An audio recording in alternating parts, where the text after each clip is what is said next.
Nous allons lire Parashat Yitro, où on va dire les Aseret Dibrot.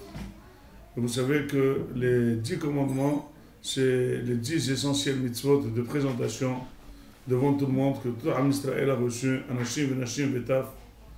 Et Akadosh Baruch Hu a donné les commandements essentiels, bien que tous les 613 commandements ont été dits en Sinaï. Le premier commandement dit Anochi Hashem Elokecha Asher Hotzetecha Me'eretz Mitzrayim. Le deuxième commandement est Lo Yelecha Elohim Acharim al Paray, que tu n'as pas le droit d'avoir un autre Dieu devant moi. C'est-à-dire qu'il faut absolument quitter toutes les idoles, toutes les formes d'idolâtrie, toutes les formes de Dieu.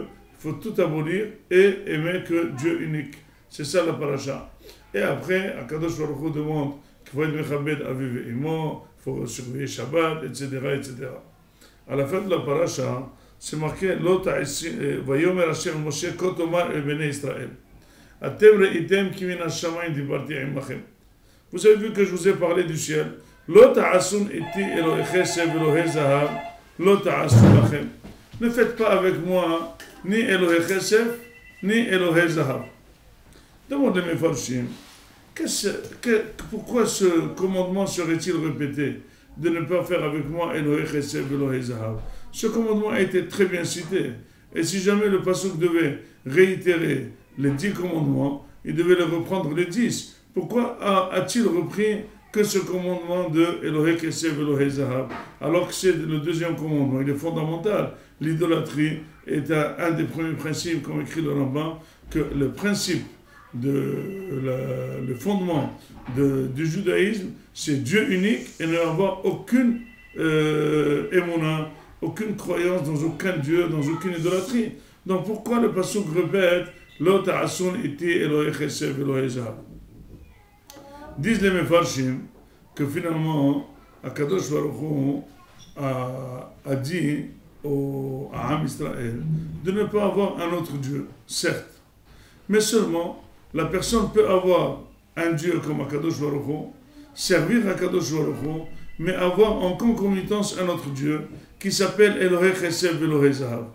Or, quelqu'un qui aime l'argent, quelqu'un qui aime l'or, il est divisé par l'amour d'Hachem et par l'amour d'argent. Et donc finalement, il ne sait pas à quoi se donner. Dit Akadosh Baruch Hu, celui qui aimerait l'argent, et celui qui en fait de ça en idole, et celui qui aime l'or, finalement, il aura de grandes difficultés à m'aimer.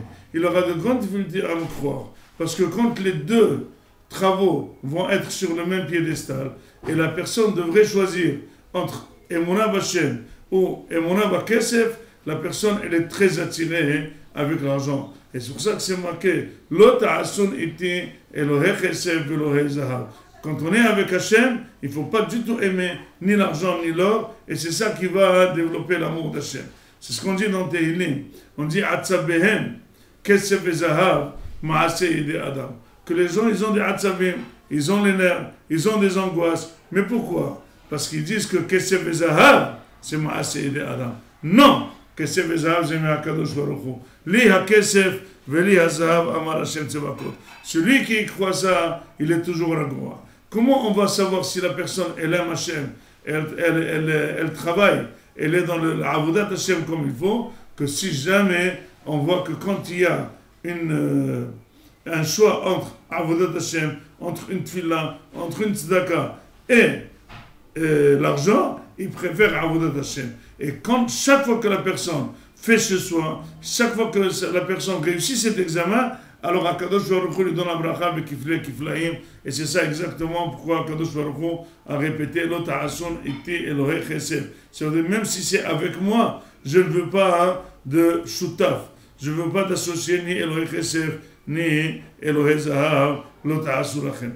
Moray v'rabotai, je réitère ma vive invitation à tous mes amis, à tous ceux qui peuvent aider la Torah, de faire acte de présence, de s'inscrire dans le mail qui est marqué sur l'invitation et de venir à notre gala qui va être le dimanche prochain. J'espère qu'on ne sera pas déçus et qu'on va pouvoir soutenir la Torah et nous aider à continuer à propager la Torah en Israël et grâce à vous dans tout le monde. Shabbat Shalom.